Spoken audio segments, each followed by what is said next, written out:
हरे कृष्णा, राधे राधे। हम सभी साधक श्री सुदर्शन सिंह जी चक्र द्वारा लिखित पुस्तक नंद नंदन का श्रवण कर रहे हैं। आज का प्रसंग है शनिश्चर, ढूंढा की होली। देव ऋषि भी अद्भुत हैं, कोई ऐसा नहीं कि जो इनकी दया का पात्र न हो सके। किसी को इनकी दया दुर्लभ नहीं। कभी कभी मुझ निसर्ग क्रूर ग्रह पर भी कृपा करते और कोई सेवा समझा जाते हैं। कल पधारे और पहुँचते ही बोले, सूर्य नंदन, तुम्हें स्मरण है या नहीं कि तुम्हारी अनुजा यमुना, जिसको प्राप्त करने के लिए तपोनिरत हैं, वे इन दिनों ब्रिज में बाल क्रीड़ा करते हैं। स्मरण है भगवान। मैंने कहा, कालिंदी के संबंध से मुझ जैसे अशुभ ग्रह को भी सौभाग्य मिलेगा शालक कहलाने का, उन सर्वेश का। कुछ सेवा भी करनी है? देव ऋषि ने पूछ लिया। अहो भाग्य मेरा, यदि कोई अवसर मिले। मैंने हिचकते हुए कहा, अभी वे शिशु हैं और जानते ही हैं कि शनिश्चर 16 वर्ष की वय तक निष्प्रभाव प्राय रहता है। फिर मैं उन निखिलेश्वर को सुयोग भी क्या दे सकता हूँ। केवल यह करो कि कल सायं वृंदावन में एक स्थान पर अपनी दृष्टि केंद्रित रखो। देव ऋषि हंसे। मैं चौंक गया। देव, मेरी दृष्टि वृंदावन में? इस दृष्टि का तो दुर्निवार्य प्रभाव है और वह अशुभ है। सुनो, देव ऋषि ने समझा दिया। हिरण्यकशिपु की बहन होलिका प्रहलाद को भस्म करने के लिए अग्नि में बैठी। उसका वरदान प्राप्त वस्त्र और वह स्वयं भस्म हो गई, किंतु भक्तापराध करके कृत्या हो गई। प्रहलाद जैसे भक्त का संसर्ग पाकर भी कब तक यह इस अदम देह में कष्ट पाती रहेगी। वैसे तो अनंत काल तक भी इसके उद्धार का उपाय नहीं था, किंतु प्रहलाद से अधिक श्री कृष्ण के प्रिय सखा इसे भस्म कर दें तो यह परिपूत हो जाए। स्वयं श्री कृष्ण इसका उद्धार नहीं करेंगे। भक्तापराधी का उद्धार उनका स्वभाव नहीं है। मैं इसमें क्या सहायता करूंगा देव? मैंने पूछा। कंस ने उस कृत्या को अनुकूल कर लिया है और कल वह वृंदावन पहुंचेगी। देव ऋषि ने आदेश दिया, तुम केवल उस पर दृष्टि रखो जिससे वह अपनी आकाश गमन और अदृश्य होने की शक्ति स्तंभित पावे। इसके अतिरिक्त जो करना है वह स्वयं सब गोप कुमार कर लेंगे। देव ऋषि विदा हो गए। वैसे भी मैं सामान्य शुद्ध नीलमधारी को सुप्रभाव प्रदान करता हूँ। ब्रिजधरा तो साक्षात महानीलकांत श्री कृष्ण चंद्र से सुशोभित है। ये श्याम सुंदर जिसके हृदय में है, शनि सदा उनके सानुकूल रहेगा ही। अतः ब्रिज दर्शन में मुझे बाधा नहीं दिखती। नंदग्राम बरसाने सब समारोह प्राय संयुक्त होते हैं, यह सुन चुका हूँ। दृष्टि नहीं उठा सकता, किंतु श्रवण सर्वदा सावधान इधर ही लगे रहते हैं और सभी को संसार का अधिक ज्ञान तो श्रवणेन्द्रिय द्वारा ही होता है। कोई देख भला कितना सकता है। श्री पंचमी को ही बालकों ने दोनों ग्रामों के लगभग मध्य में अरंड का तरु आरोपित किया और तब से ही प्रतिदिन बालक सायंकाल उस पर शुष्क काष्ठा अर्पण करते आ रहे हैं। कितना श्रुति मधुर है इनका कीर्तन। नरहरि नख लाल प्रहलाद प्रतिपाल। श्री ब्रजेंद्र नंदन कितने उल्लसित होते हैं जब कहते हैं प्रहलाद प्रहलाद प्रहलाद। दूसरी ओर इनके अग्रज की उत्कंठा है नरहरि नरहरि नरहरि की ध्वनि करने में, और बालक तो अनेक बार नख लाल के स्थान पर नंद लाल कहकर ताली बजाते हैं और अपने सखा का श्रीमुख देखते हैं। आज भी ब्रजेश्वरी को बहुत प्रतीक्षा करनी पड़ी। मैं माता की व्यथा समझता हूँ।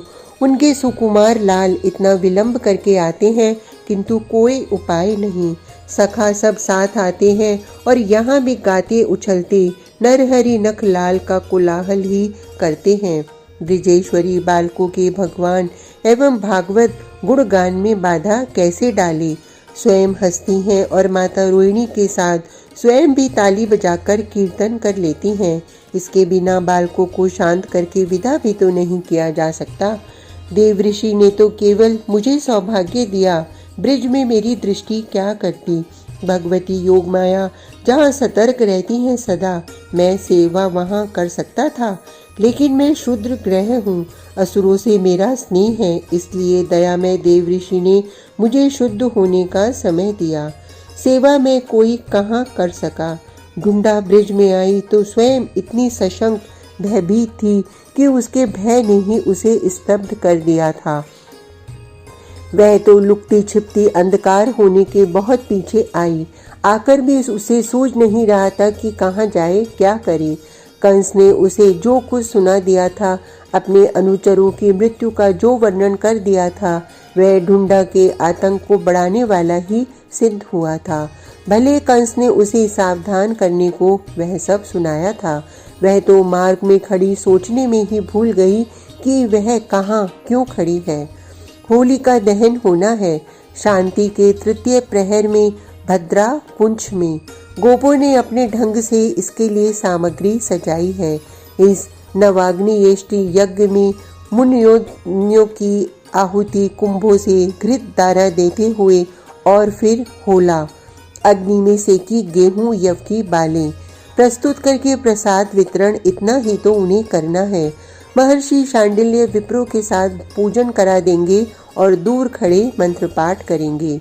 इस काष्ठ राशि में पूजन के पश्चात अग्न्याधान भी बालकों को ही करना है। ब्रिजराज कुमार को ही अपने सखाओं के साथ चंदन दंड की प्रथम आहुति देनी है। श्री ब्रजेंद्र नंदन सखाओं के साथ आज इस काष्ठ राशि में काष्ठ अर्पण करके कुछ शीघ्र लौट गए हैं। मैया की बात बालकों ने मान ली है कि शीघ्र ब्यारू करके सबको सो जाना चाहिए, जिससे होलिका दहन के समय उठा जा सके। सबने दिन में ही अपने अपने चंदन दंड संभाल कर रख लिए हैं। अब तो मैया ने समझाकर बालकों को विदा कर दिया है। केवल राम, श्याम और भद्र रह गए हैं सदन में। सबने ब्यारू कर साथ ही कर लिया। सदा की भांति नंदग्राम के भी बालक सीमा तक बरसाने के सखाओं को छोड़कर ही लौटेंगे, किंतु आज यह ढूंढा मार्ग में खड़ी है, धीरे धीरे बढ़ रही है। अरे, इसके तो पद बालकों को देखते ही स्थिर हो गए। कंस ने इसे बतलाया है, 2 बालक हैं, एक गौर एक श्याम। 2 में से किसी एक को इसे उठा ले जाना है, किंतु मूर्ख है कंस।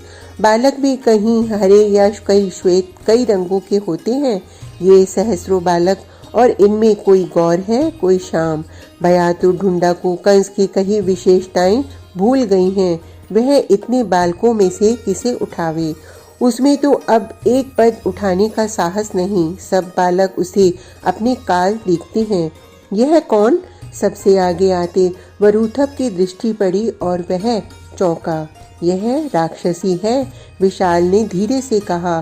पर्वताकार शरीर, कज्जल कृष्ण वर्ण, जलते नेत्र, चमकती दाढ़ें, खुले केश, वे भले न दिखे रात्रि में कि अरुण वर्ग हैं।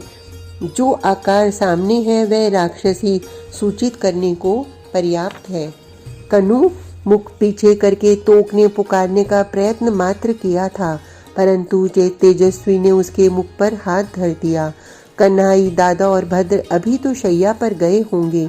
हम सब कोई दुर्बल हैं कि पुकार कर दौड़ावे उनको। इसे तो मैं ही मार दूंगा। राक्षसों में शक्ति होती ही तो अपना कन्हई मार लिया करता उन्हें। यही प्रहलाद को जलाने वाली राक्षसी है। मधुमंगल ने पांडित्य प्रकट किया। राक्षस मरकर फिर जी जाते हैं। यही होलिका है और यहाँ आ गई है। तू भागकर समीप के भवन से अग्नि लाएगा। सुबल ने कहा, हम सब दारी को फिर जला देंगे। दादा, तू बरूथप के पीछे से घूमकर घेर तो इसे, भागने न पावे। सुबल की बात सुनने से पहले ही मधुमंगल अग्नि लेने दौड़ गया। श्रीदाम छोटे भाई की सम्मति के अनुसार गली से पीछे पहुंचने को घूमा तो बालकों का बड़ा सा समूह उसके साथ हो गया। ढूंढा पीछे पलटी की भाग जाए, किंतु उसे असंख्य बालक पीछे भी दिखाई पड़े। वह एक क्षण तो नहीं पा सकी सोचने को। अपने दुर्भाग्यवश वह इन बालकों द्वारा एकत्र पर्वताकार काष्ठ राशि के ही समीप थी। एक ने काट उठाकर फेंका, मारो, दारी को मार दो। अब तड़ातड़ लकड़ियां पड़ने लगी। ढूंढा के भय रुद्र कंठ से क्रंदन चीत्कार भी नहीं फूट रहा। वह केवल अव्यक्त गौं गौं करती है, किंतु इन सहस्त्रों बालकों के कोलाहल में उसका शब्द कहीं सुनाई पड़ सकता है। बालक कोई काष्ठ उठाते हैं और फेंक देते हैं राक्षसी के ऊपर। इतने हाथ काष्ठ फेंकने वाले इस तड़ातड़ आघात ने उसे पलक मारते मूर्छित कर दिया। कितनी आहत हुई थी मैं भी देख नहीं सका। राक्षसी कहाँ गई? मधुमंगल अग्नि लेकर लौटा और दौड़ता आया। हमने उसको दबा दिया इस काष्ठ राशि में। पूरी पर्वताकार काठ की ढेरी में बालकों ने कई स्थानों पर एक साथ अग्नि लगा दी। गोप दौड़े। सबने समझा कि बालकों ने होलिका दहन में शीघ्रता कर दी, तो अब घृत मुन्यादि भी हवन तो करने पड़ेंगे। गोप सामग्री लेकर आए और बालकों के चंदन दंड भी उठा लाए। राम श्याम भी अपने दंड उठाए दौड़े। तुम सब गाली क्यों बक रहे हो? भद्र ने पहुंचते ही सखाओं को डांटा। दारी राक्षसी आई थी, वह प्रहलाद को जलाने वाली होलिका। बालक होलिका को गाली दे रहे थे और नरहरि नखलाल प्रहलाद प्रतिपाल का बीच बीच में कीर्तन करते थे। मधुमंगल ने ही कहा था, हमने उसे फूंक दिया। राक्षसी? समीप का गोप सुनते ही चौंका। राक्षसी कहाँ से आ गई? कैसी राक्षसी? गोपों में आशंका फैलने लगी। बालक अपने उत्साह में बतलाने में लगे हैं कि कितनी भारी राक्षसी थी और उन्होंने उसे फूंक दिया। वह ढूंढा थी। महर्षि शांडिल्य स्वतः आ गए, केवल अपने 3 शिष्यों के साथ। उन्होंने बृजराज को आश्वस्त कर दिया। भद्रामुख में होलिका दहन बलि लेता है, वह बालकों ने दे दी। अब आहुति दे दो। उसी अग्नि में सहस्त्रों घृत कुंभ की धाराएं पड़ने लगी और सभी गोप अंजलियां भरकर अन्न आहुति डालने लगी। मेरी दृष्टि अब वहां से स्वतः हट गई। वहां का मेरा कार्य पूर्ण हो गया, किंतु मेरे श्रवण मेरे सदा इधर लगे ही रहेंगे।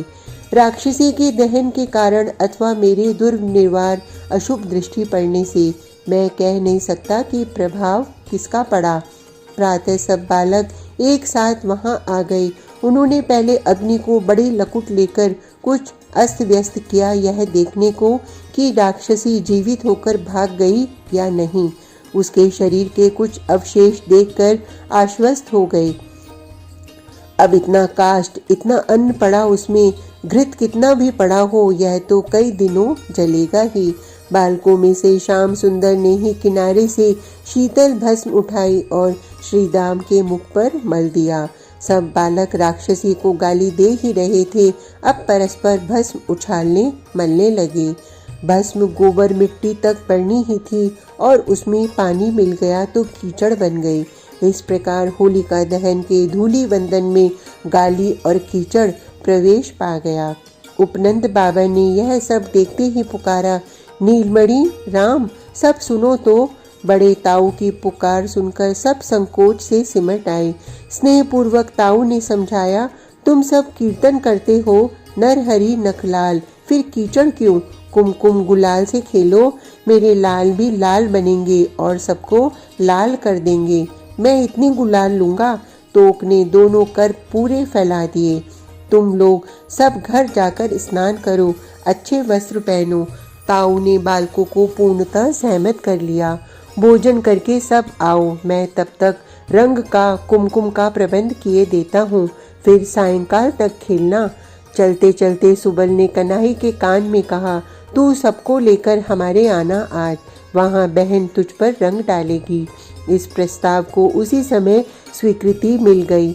बरसाने में सुबल श्रीदाम ने पहुँचते ही दौड़ दौड़ कर सबको सुना दिया। अभी नंदगांव के सखा सब कन्हई दाऊ दादा के साथ आएंगे, रंग की झोलियां भरें, यहाँ सबको लाल लाल कर देंगे। उन सबों को भी रंग से सराबोर करो, सब मिलकर, बड़ा आनंद आएगा। लड़कियों में दौड़ा दौड़ प्रारंभ हो गई। जब भाइयों के साथ पिता चाचा ताऊ रंग घोलने प्रोत्साहित करने लगे, तो माताओं को दासियों को भी स्वर्ण की रतन खचित रेचिकाएं पिचकारियां शीघ्र स्वच्छ करके अपनी लालियों के करों में देना ही था। ये तो केवल ओट से बालिकाओं की यह आनंद क्रीड़ा देखेंगी।